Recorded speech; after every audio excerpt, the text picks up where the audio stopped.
My name is Marin Hall, 25 years old. The gravel scraped into my knees as I stumbled forward, the sting biting deeper than the summer sun overhead. The heat pressed against my skin, but inside, all I felt was a shiver of cold.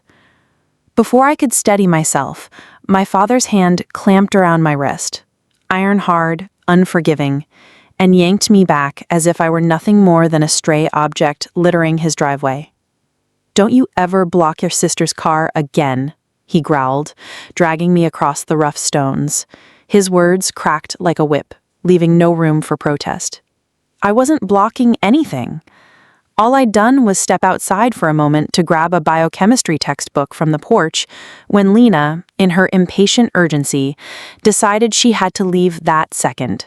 "Dad, she's in the way again," she had shrieked, her voice shrill and practiced. That one whine was enough to spark his fury. Before I could explain, he had me by the wrist.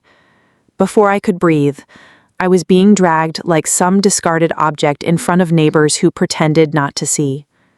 From the porch, my mother stood watching, her iced tea glass balanced perfectly in her hand, her lips pursed in faint amusement, as if she were observing some dull routine she'd grown used to.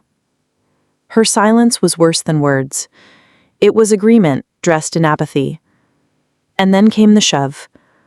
A hard, deliberate push that sent me crashing backward into the plastic trash can stationed at the curb. The lid banged open with a hollow clatter, the sharp stench of rot slamming into my nose as my back hit the inside wall. For a split second, the lid flapped before snapping down again, sealing me in darkness and humiliation. A chorus of snickering filtered through. The sound of a phone camera clicking confirmed it. My sister, Lena, in her pastel sundress, held her phone steady, recording like she was capturing a comedy clip. Her voice cut into me with sugar-coated venom. "Finally, in a place that fits, don't you think?" I pressed my palms against the rim, trying to push the lid open, but the angle was awkward. The trash walls caved around me, the humiliation pressing heavier than the plastic. For a wild moment, I thought I might suffocate. When I finally managed to shove my way out, I didn't look at any of them. Not at my father, who adjusted his belt as if nothing had happened. Not at my mother, who sipped her tea and murmured, "At least that trash can's finally got some use." And not at Lena, who laughed like she had won something valuable. Instead, I turned away. My knees throbbed. My palms were scraped raw, and my pride bled out invisibly. I didn't scream, though the urge swelled in my throat. I didn't cry, though my eyes burned. I just walked back inside, each step heavy with the weight of everything unspoken. I locked myself in the basement room, the one place they considered beneath them, so they rarely entered. A naked bulb buzzed faintly above, casting yellow light across the concrete floor. The hum seemed louder than usual, like it was mocking me.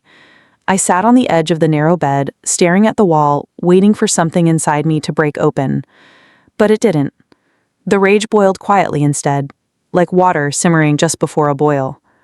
I was 25, a graduate in biochemistry, still applying for entry-level research roles that paid little more than survival. No job yet, no money, just a temporary stay at my parents' house while I scraped together enough to rent a small apartment. A few weeks, I had told myself, just a few weeks. But every day here was a punishment. It hadn't always been like this. My father had once been not warm, but decent. A man of structure, someone whose approval I thought could be earned if I worked hard enough. That belief crumbled when Lena turned 15. Suddenly, she became the center of every spotlight. Ballet classes, private dance schools, summer programs abroad, France, Italy, always Lena, always shining. When I asked for a new pair of shoes for a lab internship, they told me flatly, "Your sister needs that money for her summer intensive." Their eyes carried no shame. It was simply fact. She was the investment. I was the burden. Over time, neglect shifted into something darker, a cold war where silence was punishment and favoritism was weaponized. Tonight's trash can incident was not an exception. It was the rule. The basement air pressed thick against my lungs. I wanted to scream into the buzzing silence, to demand why I wasn't enough, why my existence seemed to drain them of dignity. But my throat stayed closed, my hands knotted into fists. The evening crept by. I didn't go upstairs for dinner. Hunger clawed at me, but the thought of facing their sneers was heavier. At 11 o'clock, the knock came, sharp, hard, deliberate. My mother's voice followed, flat as ever. "You gonna sulk down there all night, or are you planning to clean up that trash you scattered across the driveway?" I opened the door. She stood with the same iced tea glass in hand, condensation dripping onto her fingers. Her gaze was icy, her words cutting. "You know what you are, Marin?" she said, tapping her glass lightly with her nail, as though punctuating her thought. "A leech. That degree of yours? Fake education. Paperweight. Lena is building something real. You just stink up our space." Her eyes didn't waver. She turned and walked away before I could answer. The words sank like stones. I wasn't just unwanted. I was worthless in their eyes. Nothing more than trash they couldn't throw out quickly enough. I stood in the doorway long after she disappeared. The bulb buzzed overhead, steady and merciless. For a moment, I imagined walking out the door barefoot, leaving it all behind. But where would I go? My bank account barely held $93. No job offers, no friends left who hadn't been scared away by my family's cruelty.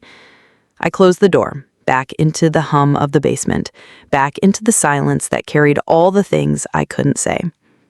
And yet, deep inside me, something small stirred, something sharp. Not a scream, not a sob, a promise. One day, I thought, they will regret the way they dragged me through gravel and trash.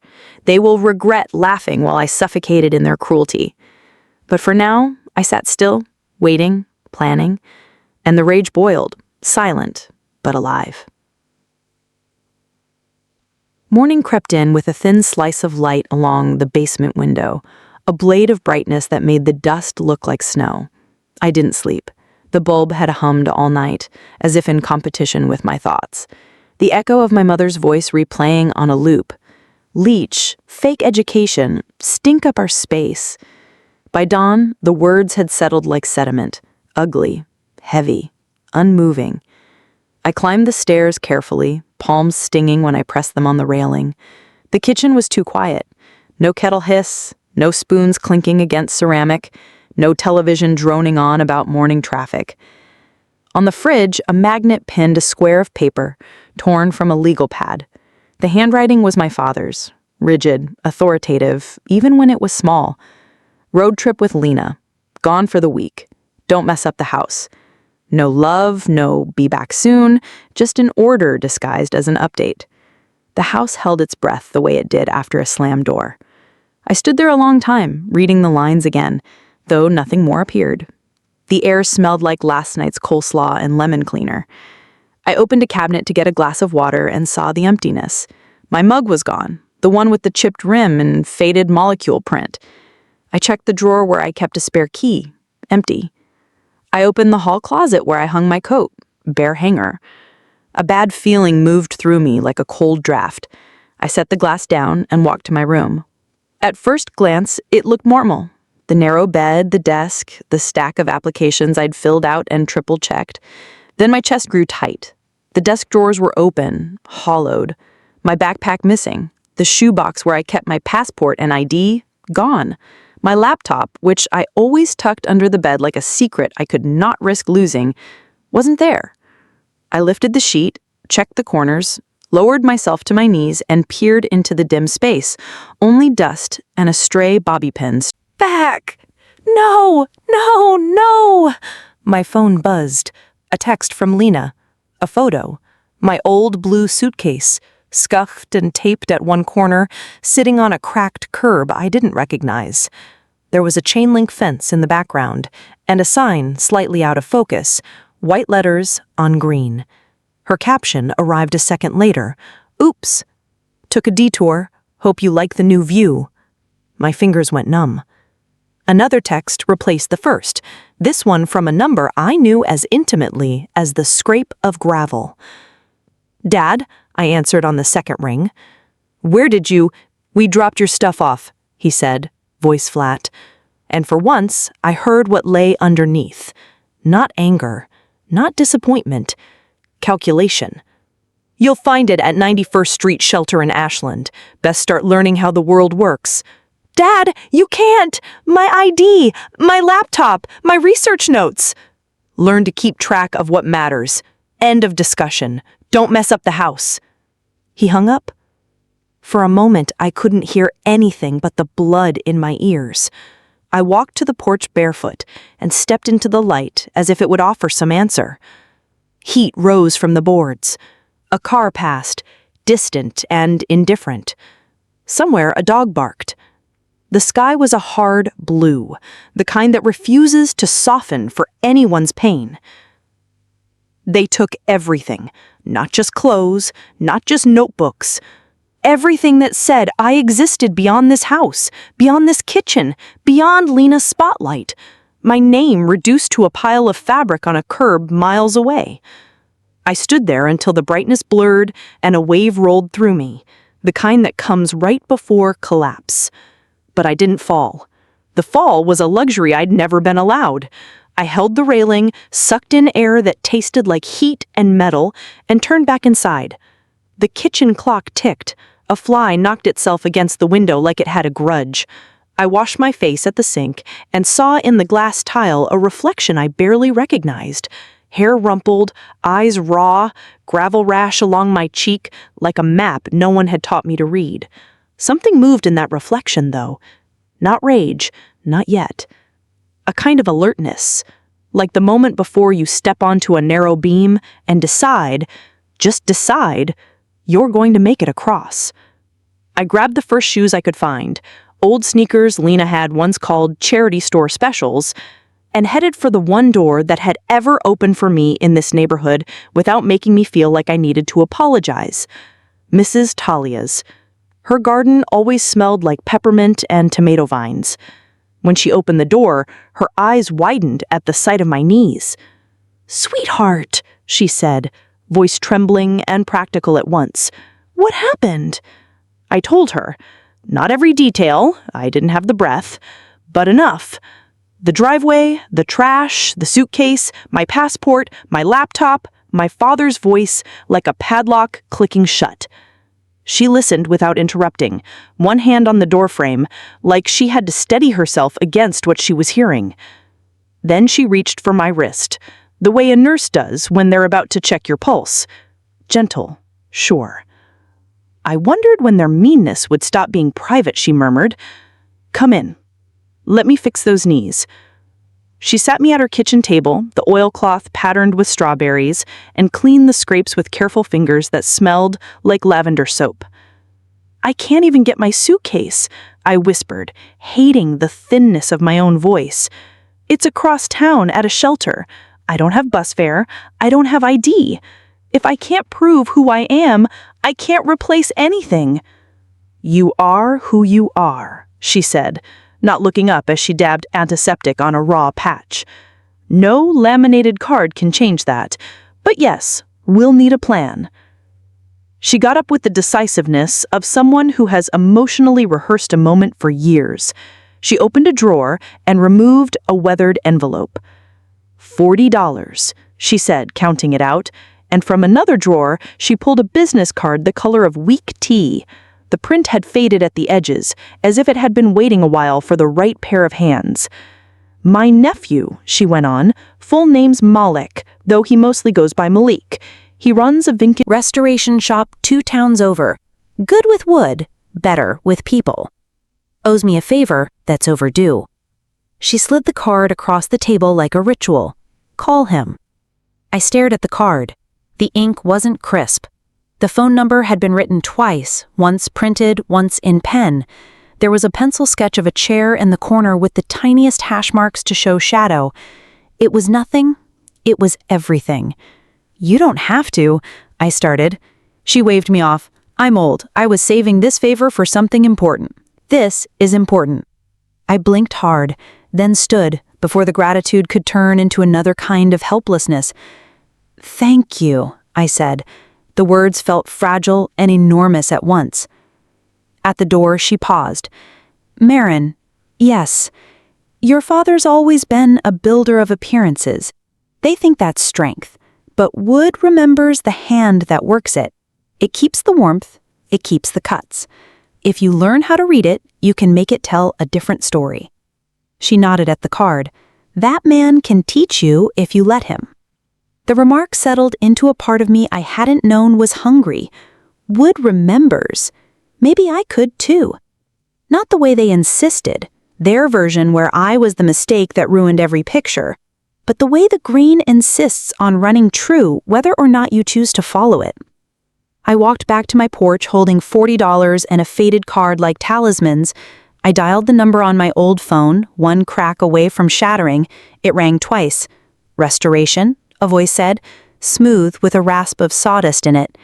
Hi, I said, and felt my throat tighten, then steady. My name is Marin. I got your number from Mrs. Talia. She said you might need help. Any kind.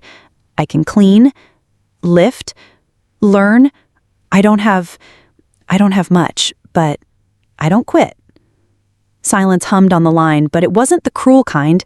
It was the kind where a person is measuring what they hear against what they know of the world. If Talia sent you, he said at last, you show up. That's enough for a start. Be here tomorrow, early. We open at 7. Bring grit. Leave everything else. I don't have a car, I said before I could stop myself. Then you'll find a bus, he replied, not unkindly. Or a way. The work will meet you halfway if you meet it. When the call ended, the house behind me looked the same, but it didn't feel the same. The note still hung lopsided on the fridge. The clock still ticked. The fly kept headbutting the window like failure could be conquered by persistence alone. I stood there barefoot, heat rising through the boards, and felt that blade of light from the basement window widen as if some unseen hand had tilted it just enough to cut a new line across the floor. They believed they had erased me, but they had only cleared the page. I went inside, wrote the address from the card on a scrap of paper, and tucked the $40 deep into my sneaker like contraband hope. Tomorrow I would find a bus. Tomorrow I would show up, not as trash, not as dead weight, as something harder to throw away. That night I lay awake listening to the house settle, to the plink of the kitchen sink, to the faint tap, tap of that fly refusing to learn. Somewhere far off, a train moaned. I imagined wood under my hands, the lines in the grain like a story waiting to be traced. I didn't know yet how to shape it, I only knew I would. The rage didn't boil over, it banked itself like coals, red and disciplined, saving heat for when it mattered. In the morning, I would leave this house. In time, I would make something from the splinters. The bus smelled like oily rain and rust. The vinyl seats cracked in jagged lines that scratched against my palms when I gripped them too tightly. Every bump in the road rattled my bones, but I held on to the scrap of paper with Malik's address written in Mrs. Talia's shaky hand. The $40 were folded into my sneaker, the edges digging into my arch with every step I had taken to the bus stop. It wasn't just money, it was proof that someone believed I still had a chance. When the bus hissed to a stop, I stepped out into air thick with sawdust and varnish. The building was unremarkable from the outside, brick dulled by years. The sign above the door faded until only the word restoration was legible. Inside, though, it was alive. The smell of wood, polish, and iron filled my lungs, and the sound of sanding, steady and rhythmic, echoed like a heartbeat. A man in his 40s stood behind a workbench, sleeves rolled up, hands coated in dust. His skin was rough, the kind that carried years of work, but his eyes were sharp, alert. He didn't smile, he didn't frown, he simply studied me. You must be Talia's girl, he said. I nodded, swallowing the urge to explain my whole life in a single breath. Yes, Marin Holt. Work starts at 7, he said, glancing at the clock. You're on time. Good. Grab that broom.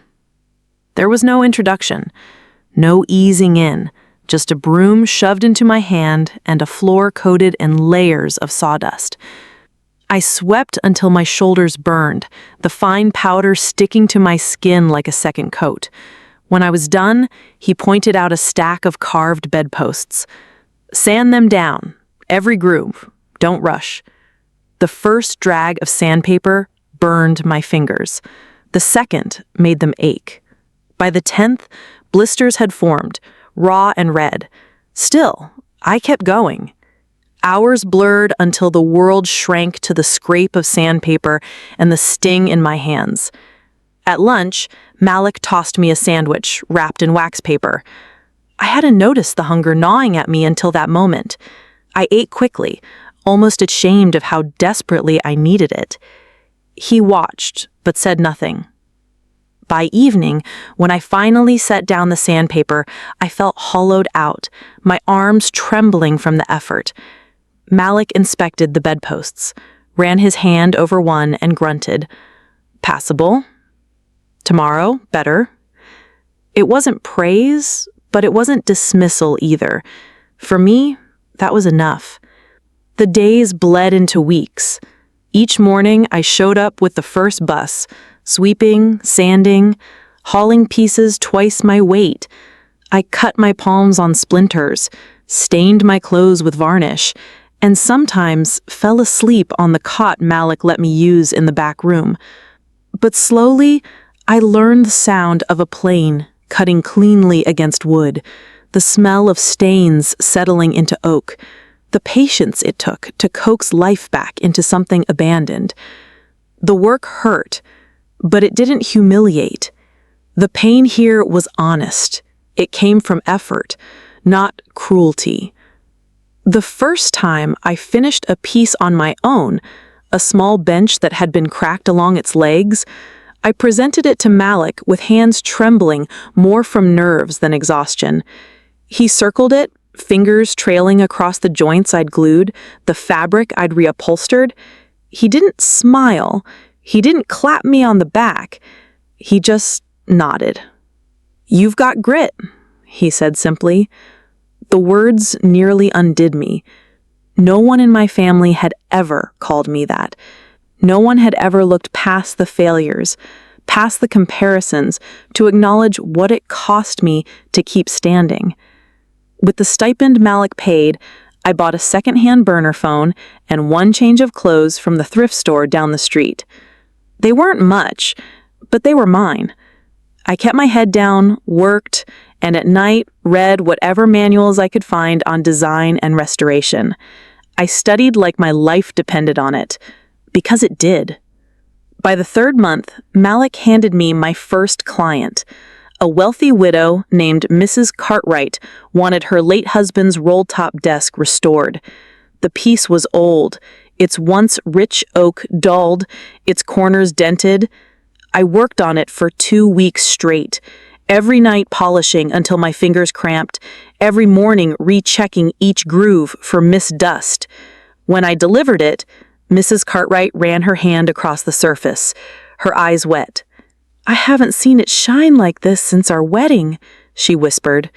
She pressed an envelope into my hands, insisting I keep it. Behind the shop, I opened it. More cash than I had ever held in my life. My breath caught, my chest tight, with something I hadn't felt in years. Possibility. Still, silence from my family. Not a call, not even to gloat. They had erased me from their narrative completely, as if I'd never existed. Some nights, I would scroll through Lena's public Instagram on the burner phone. Masochism disguised as curiosity. There she was, poolside in designer swimsuits, sipping champagne, always framed by my parents' smiles. One photo froze me.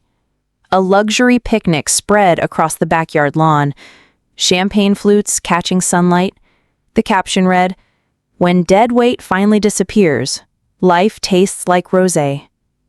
I stared at the words until my vision blurred. Dead weight. That was me. Erased, dismissed, celebrated for being gone. I thought I had buried the rage in sawdust and varnish, but it came roaring back. Not chaos this time, clarity. If they thought I was dead weight, they were about to learn that the things you throw away have a way of returning sharper, stronger. I would not just survive, I would eclipse them. And for the first time, I realized survival was only the beginning. The shop became my world. Sawdust clung to my hair, varnish seeped into the lines of my hands, and splinters decorated my palms like battle scars. But it was a world where I belonged, where the weight of every bruise and every scar meant progress, not punishment. At night, when the town dimmed and the streets outside emptied, I pulled my cot closer to the workbench and opened textbooks I'd borrowed from the library.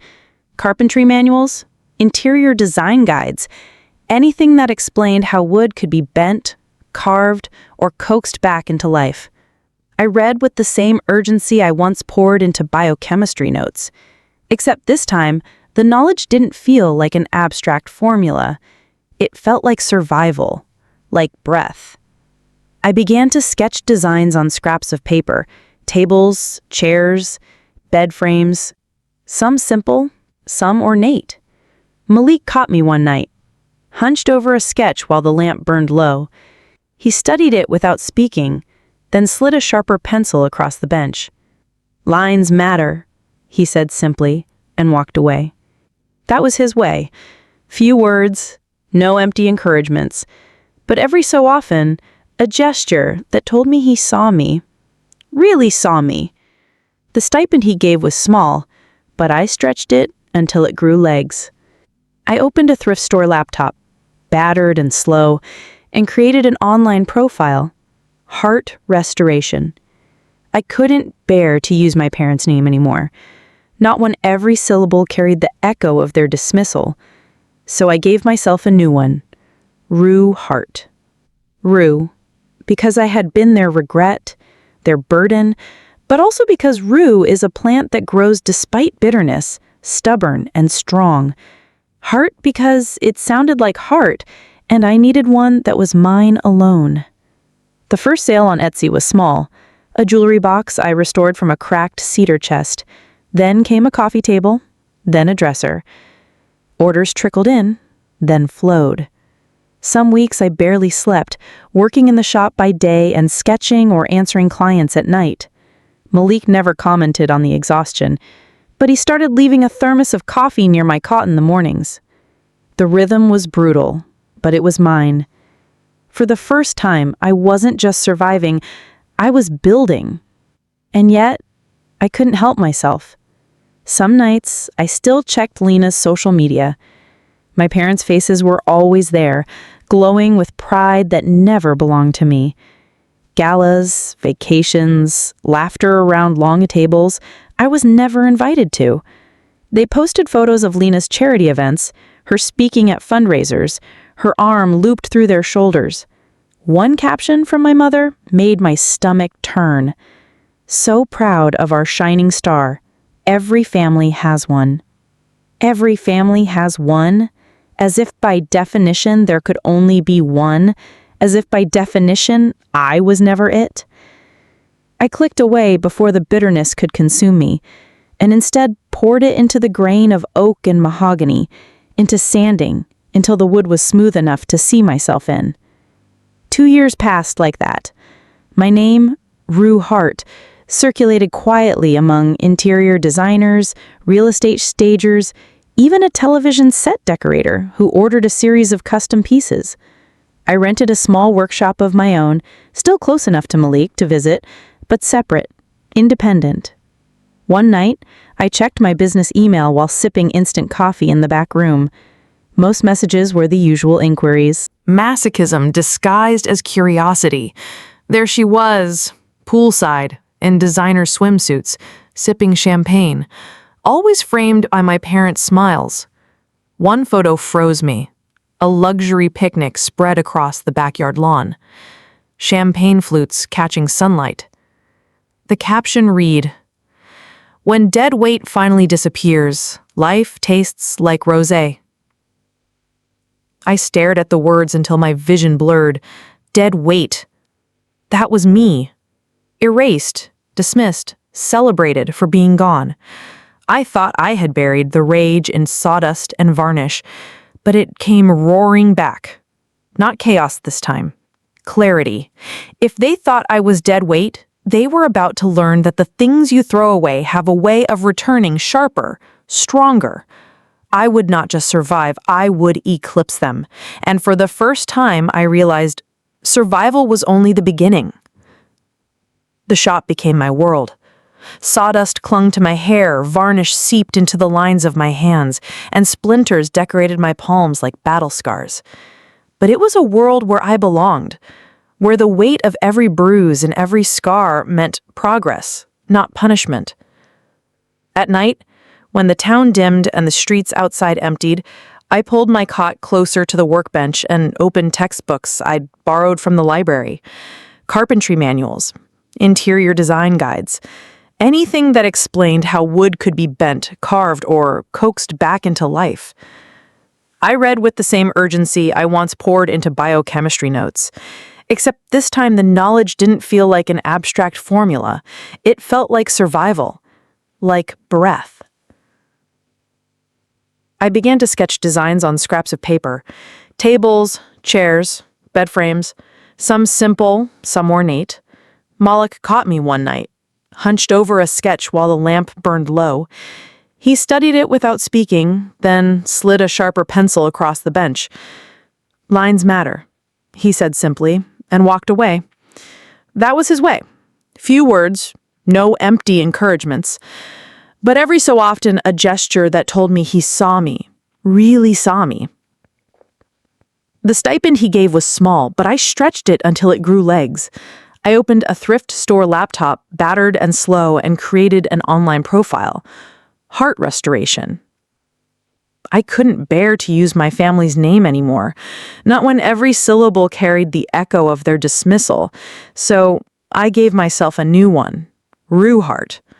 Rue because I had been their regret, their burden, but also because rue is a plant that grows despite bitterness, stubborn and strong.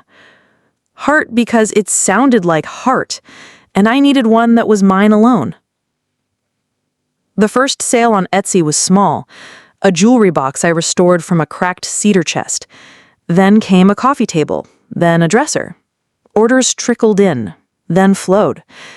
Some weeks I barely slept, working in the shop by day and sketching or answering clients by night. Moloch never commented on the exhaustion, but he started leaving a thermos of coffee near my cot in the mornings. The rhythm was brutal, but it was mine. For the first time, I wasn't just surviving, I was building. And yet, I couldn't help myself. Some nights I still checked Lena's social media. My parents' faces were always there, glowing with pride that never belonged to me.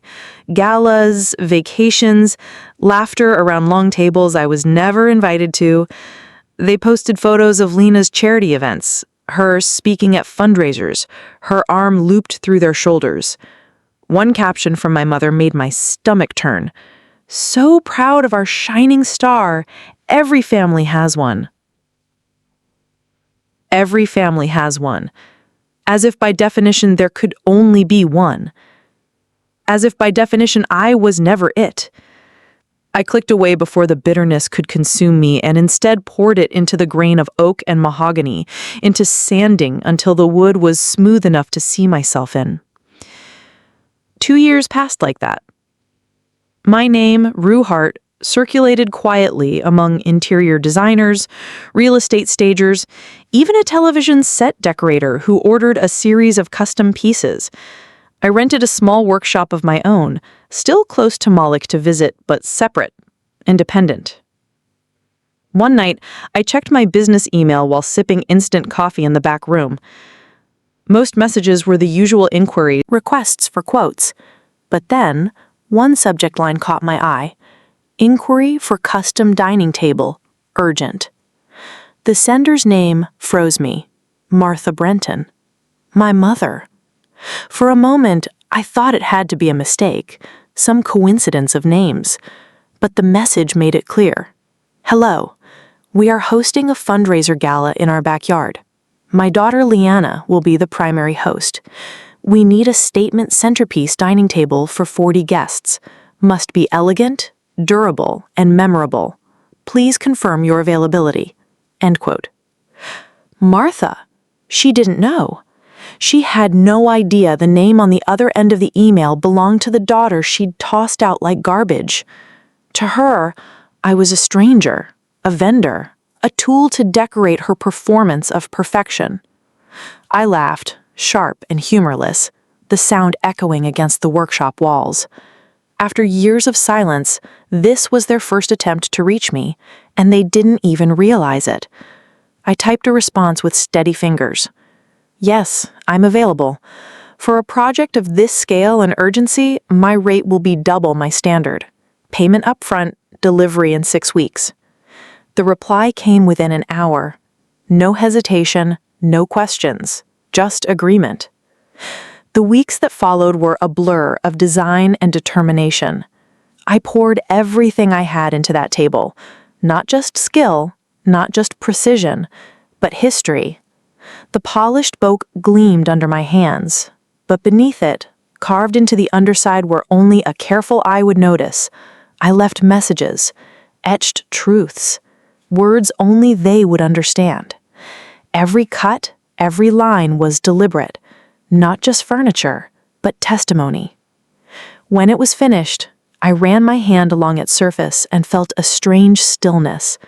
It was beautiful. It was brutal. It was mine. On the day of delivery, I didn't go. I hired a driver. I couldn't trust myself to stand in that backyard again. Not yet.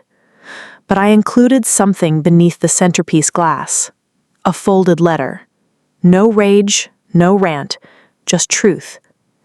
You dragged me across the driveway like I was nothing, but I turned your driveway into my launching point. This table is the only piece of me you'll ever afford again. Signed, Rue Hart. Hours later, Malik returned from making a delivery across town. He leaned against the doorframe, his expression unreadable. "Heard your table stole the show." "What did they say?" I asked before I could stop myself. He shrugged, though a hint of satisfaction tugged at his mouth. "Leanna nearly fainted. Your mother locked herself in her room. Your father stormed out shouting about traitors in front of 30 guests.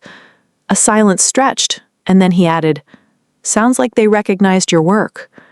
I sat down hard on the stool, breath uneven. They recognized it, not just the craftsmanship, the truth I carved into it. For the first time in years, I wasn't invisible to them. I was undeniable. But instead of relief, what I felt was deeper, sharper. This wasn't the end. This was only the beginning. The story of the table spread faster than I expected. Within days, word reached me through a designer friend that the gala hadn't gone as planned. Guests whispered about the meltdown in the Brenton household, about how the Starr family had fractured mid-celebration. My father's voice had thundered across the lawn, accusing everyone of betrayal. My mother never came back downstairs, and Leanna was seen pacing the garden with her phone glued to her ear, her perfect smile cracked wide open. I didn't post about it. I didn't boast. I just went back to work, though the image of them unraveling around a table built by my hands played in the back of my mind like a secret film reel. I should have felt satisfied, and part of me did, but another part stayed restless. Because the truth is, one table wasn't enough. Orders piled in after that, not from them, but from others who'd seen the table, who'd whispered about the name Rue Hart. I poured myself into every piece, chairs with intricate joints, cabinets polished to a mirror shine, even a custom bed frame for a film set. Each one was a small rebellion, proof that the daughter they had discarded had built something with her own hand, her own name. At night, though, when the shop went quiet and the last stain dried, I felt the hollowness return. Revenge had given me a taste of justice, but not closure. My family hadn't apologized. They hadn't even reached out. They had simply absorbed the humiliation and gone silent. The same way they always had when reality didn't fit their story. It was like shouting into a void. Months later, a cheap envelope appeared in my mailbox. No return address. I nearly tossed it, assuming it was junk, but the handwriting made me pause. Slanted, rushed. My father's. I tore it open. Inside was a single photo. My childhood home. The shutters peeling, the paint dull, the lawn unkempt. Across the bottom of the picture, written in uneven ink, were 2 words: foreclosure pending. I stared at it until the edges of the photo blurred. The house wasn't just wood and nails. It was the altar where I'd been sacrificed again and again to keep their image intact. It was where my blood had smeared across gravel, where my mother had tapped her glass and called me a leech, where Lena had filmed me in a trash can. And now it was collapsing. I didn't laugh. I didn't smile. Something quieter filled me. Stillness. Malik noticed before I even told him. I was sanding down a walnut table when he said, almost casually, "Your hands are too heavy today." I set the sandpaper aside. "They're losing the house," I admitted. He sipped his tea, watching me with those sharp eyes. "And what are you going to do about it?" "Nothing." "Are you sure?" I hesitated. The word hung in the air, fragile. Was I sure? A part of me wanted to watch them drown in their own debts, to let the walls they worshipped finally crumble. Another part whispered of retribution, of using this moment to carve the final chapter. "I'm not going to save them," I said finally. My voice sounded harder than I expected. "But maybe I'll give them something else. One last thing to remember." Malik didn't nod. He didn't smile. He just set his cup down and said, "Make sure it's yours, not theirs." The auction day approached quickly. I didn't attend. Instead, I called a young couple I'd once helped, a pair who had just had their first baby and whose furniture I'd restored for free after a storm ruined nearly everything they owned. They were kind, struggling, the kind of people who knew value beyond price. I asked them for a favor. When the gavel fell, they won the bid. The house, my prison, was no longer in my family's name. That wasn't the revenge. That was just the shift. 2 weeks later, I printed invitations on fine embossed cardstock, the kind my mother would have approved of for her galas. At the top, in gold letters, it read, "Open House Celebration, a new beginning for 27 Burwood Drive." I delivered them by hand, one to my parents, one to Lena. I stood across the street on the day of the open house, hidden behind a hedge as their car pulled up. They stepped out dressed as if attending a social event, not a stranger's party. Hope lingered on their faces. Maybe they thought it was reconciliation.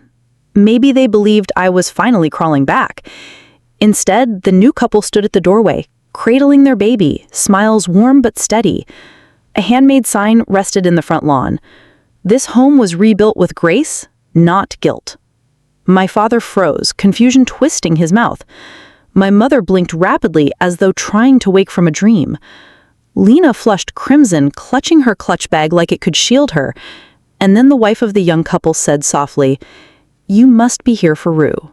She gave us everything." The name struck them like a blow. I stepped from behind the hedge. No makeup, no designer clothes, just overalls, gloves, and a clipboard in hand. They froze. My father was the first to speak. His voice cracked with fury. "Why?